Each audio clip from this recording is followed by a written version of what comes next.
Hello class 4th subject Hindi Hindi second grammar का second lesson है। देखिए वर्ण विचार क्या दे रहा है। वर्ण विचार में एक निश्चित क्रम में रखे गए वर्णों के समूह को हम वर्णमाला कहते हैं। हिंदी वर्णमाला में कुल 52 वर्ण होते हैं।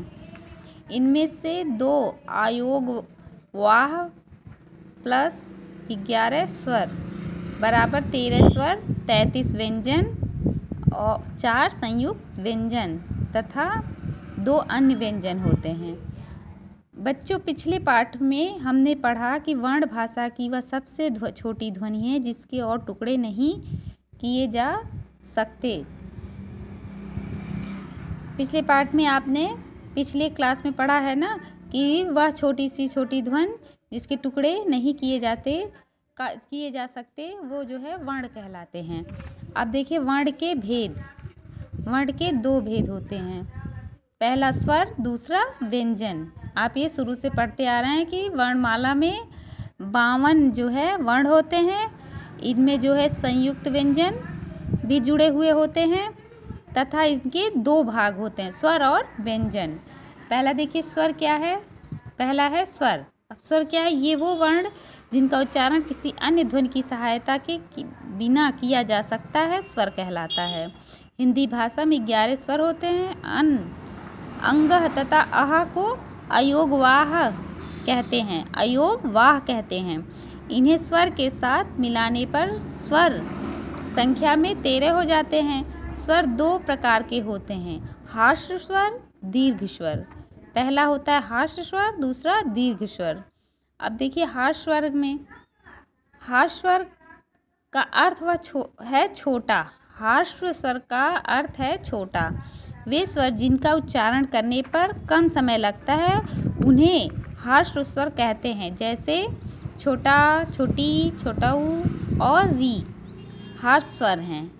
आपके ये 4 जो हैं इसमें स्वर में हार्श स्वर हैं जिनका जो है कम समय लगता है, उनका उच्चारण करने में कम समय लगता है, जैसे छोटा, ई, छोटी, छोटाऊ और री। और दूसरा देखिए है दीर्घ स्वर। दूसरा क्या है आपका? दीर्घ स्वर। दीर्घ स्वर में, दीर्घ स्वर का अर्थ है बड़ा। जिन स्वरों के उच्चारण में अधिक समय लगता है उन्हें दीर्घ स्वर कहते हैं, जैसे बड़ा, बड़ी ई, छोटा ऊ, ए, आए, ओ तथा औ।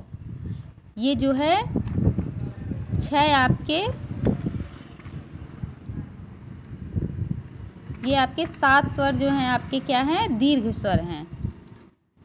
बड़ा, बड़ी, छोटाऊ, बड़ाऊ, ए, आए, ओ तथा औ। ये आपके जो हैं दीर्घ स्वर हैं। अब स्वरों की मात्राएं।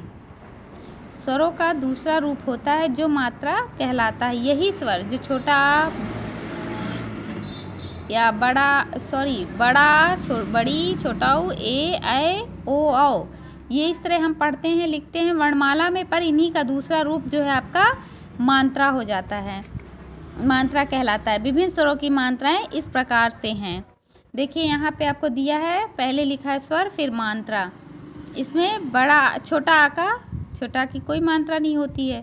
फिर आपका बड़ा दिया है, बड़ा की मात्रा होती है। फिर छोटी दी है, छोटी की मात्रा। बड़ी की मात्रा। छोटाऊ की मात्रा। बड़ाऊ की मात्रा। ए की मात्रा। ऐ की मात्रा। ओ की मात्रा। औ की मात्रा। इस तरह इधर जो है दाहिने साइड में आपको मात्रा दे रहा है और बाएं साइड में आपको जो है स्वर बता रहा है। अब ध्यान रखें कि स्वर आ की कोई मात्रा नहीं होती है। इस मात्रा में, स्वर में हमको ये ध्यान रखना है, आपको हमेशा ध्यान रखना है कि छोटा आ की कोई मात्रा नहीं होती है। हर स्वर की मात्रा होती है पर छोटा आ की कोई मात्रा नहीं होती है। अयोगवाहक। अयोगवाह अंग तथा आहा को अयोगवाह कहते हैं। स्वर में ही आपके अंग और आहा भी आता है ना, तो उसमें अंग तथा आहा जो है आपका अयोगवाह कहते हैं। इन्हें स्वरों के साथ मिलाने पर स्वरों की संख्या 13 हो जाती है। वैसे तो 11, लेकिन जब इनको मिला लिया जाता है तो उनकी संख्या 13 हो जाती है। फिर देखिए अनुस्वार। अनुस्वार जब किसी वर्ण, अब हमारा जो है वीडियो यहीं पूरा हुआ। अब आपके अगले वीडियो में आपको बताएंगे। धन्यवाद।